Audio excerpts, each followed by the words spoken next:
All right, for number 2, we have 10x squared minus 5x equals 25. What we need to do is subtract 25 on both sides because we need it to say equals 0 on this side over here. That cancels out. 10x squared stays the same, minus 5x stays the same, and I have a minus 25. All right, 10 is my A, negative 5 is my B, negative 25 is my C. So x equals negative B plus or minus the square root.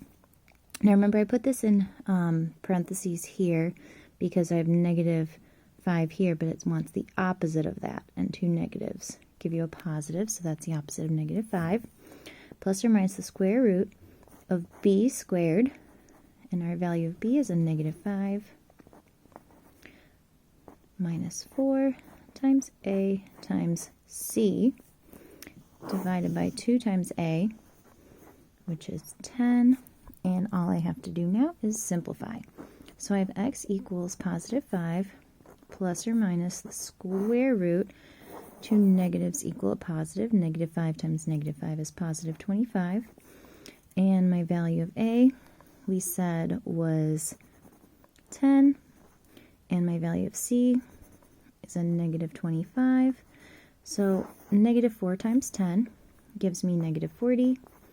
And negative 25 is multiplied by that, divided by 2 times 10 is 20. Now I have x equals 5 plus or minus the square root of 25, but these two are multiplied together. 2 negatives equal a positive, and 40 times 25 equals, should get 1,000. And we can add that here, divided by 20. Don't forget your calculator if you need it. Okay, so x equals 5 plus or minus the square root 25 plus 1,000. We're going to add those two. So we've got 1,025. And we are going to take the number under the square root, and we are going to have to break that up with a factor tree. This is all over 20. So we can go ahead and set up that factor tree. And I'm going to just tell you right now, because it ends in 25, I know that it multiplies by 25, so it can divide by 25. 1025 divided by 25 gives us 41. And 25 breaks up into 5 times 5. 41 is prime. It doesn't break up into anything else. So now I have x equals 5 plus or minus the square root of 41 times 5 times 5. Two numbers that are the same. Move to the outside here. And that is divided by 20. So now I'm left with x equals 5 plus or minus 5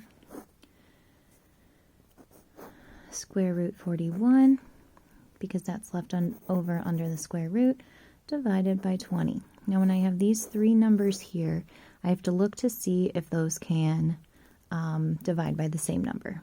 They all can divide by 5, so I'm going to divide by 5. 5 divided by 5 is 1. 5 divided by 5, like I just said, is 1. 20 divided by 5 is 4. So when we write our final answer, we have x equals 1 plus 1 root 41. Do I need that 1 out here? No. But is it okay that I have it there? Yes. Here is our final answer for number 2. We just solved for x. All right, moving ahead to number 3. I have our quadratic formula written down here, and the original problem that was in our book said plus 35, and we're going to change that to a negative 35 because I want this problem to do something a little bit different, and in order to do what I want it to do, that needs to be a negative 35. All right, so this is our A, This is our B, and here's our C. I'm going to plug each of these values into the quadratic formula. X equals negative B, and that's a negative 24, so I'm going to put it in parentheses. I'm going to put it in parentheses all the time anyways. Plus or minus the square root of B squared, and our value of B is negative 24, minus 4 times A times C divided by 2 times A, and our A is the value of 4. All right, so now we just need to simplify. I've got x equals 2 negatives equal a positive, so I've got a positive 24 plus or minus the square root, and here I've got 2 negatives equal a positive, and 24 times 24, I'm just going to double check that on my calculator. 24 times 24 equals 576. And then I'm going to subtract, not subtract, well, yes, I'm going to subtract 4, but I'm going to multiply that by A first, and our value of A is also 4, and our value of C is a negative 35, because it was positive 35 in the original problem, and then we changed it to a negative, because I want to show you what happens when it is. And then 2 negatives will essentially equal a positive, but here I have negative 4 times positive 4, so I have negative 16 times negative 35. I'm going to multiply those two together. I'm going to divide that by 8 here. All right. So I've got x equals 24 plus or minus the square root, and if I have 2 negatives, that gives me a positive. And if I take 16 and then multiply it by 35, I'm going to get 560. So I have 576 plus 560. And when I add those together, I'm going to get 1,136. But I'm going to divide that by 8. Just showing you every single step. You might be asking yourself, well, do I have to write every single step if I can just do it in one? No, you don't have to, but I do. So when we add those together here, we get 1136, and that's divided by 8. Let's go ahead and see if that divides by 36. It ends in a 36. I'd be interested to know. No, it does not. It does end in a 6, though. That means it's an even number. I can cut it in half. It probably also divides by 3. So I'm going to do 1136 divided by 3. Nope. 1136 divided by 6. Nope. Well, I know it can cut in half. So let's go ahead and do that. So I've got 500, because that's half of 1,000. Half of 100 is 50. And half of 36, let's do half of 30. Half of 30 is 15. And then half of 6 is 3. So I've got 568. Okay, 568. That was a really roundabout way of doing this, but 2 is prime. 568. I know I can cut that in half, so I can divide it by 2. 568 divided by 2 gives us 284. And I know I can, well, let's see if that divides by 4, because it ends in a 4. 284 divided by 4. Ooh, and that works. Divided by 4 gives me a 71. 71 should be prime. And then 4 breaks up into 4 and 4. Remember, when I have two numbers that are the same, I don't have to break those up further. So I have x equals 24 plus or minus 2 times 2 times 4 times 4 times 71. Two numbers that when are the same, it bumps to the outside. And because both the 2 and the 4 move to the outside, I have to multiply those guys together. and I'm left with 71 under the square root, but that whole thing is divided by 8. So now I'm going to rewrite it. X equals 24 plus or minus, and 4 times 2 gives me 8, root 71 divided by 8. And again, when each of these three numbers can all divide by the same thing, you can simplify those. So 24 divided by 8 is 3. 8 divided by 8 is 1. And 8 divided by 8 is 1 here. So now I have x equals 3 plus or minus 1. Root 71 divided by 1. Anything divided by 1 is just that number. And then I'd say that this is my final answer here. Yeah. All right. So now moving to number 4.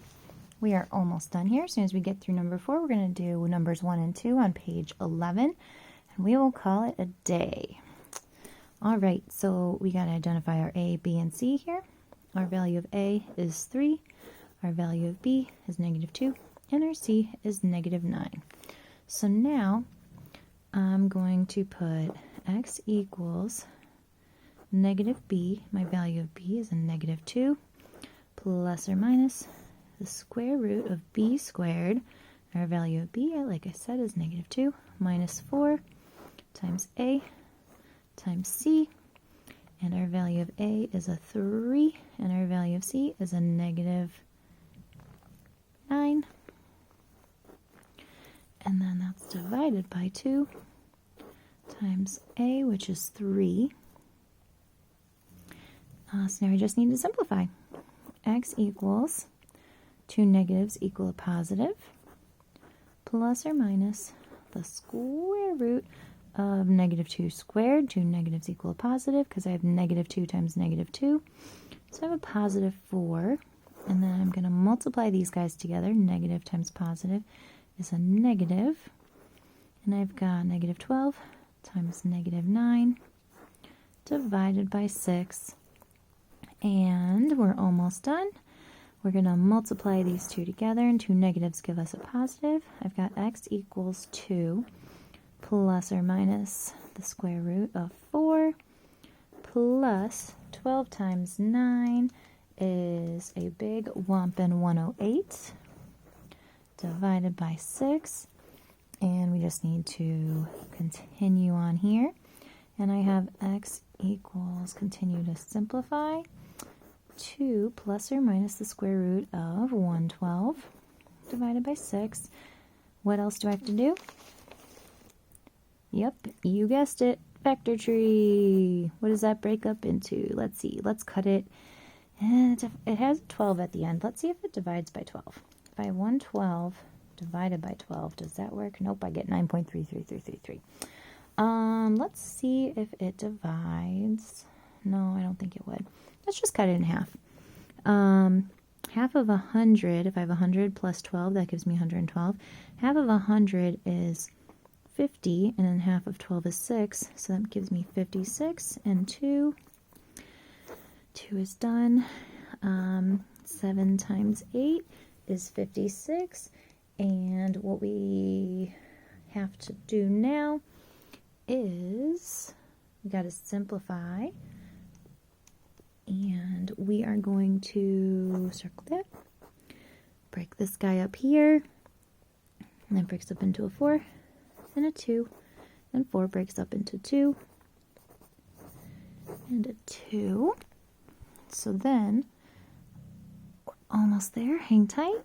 X equals 2 plus or minus the square root of 2 times 2 times 2 times 2 times 7.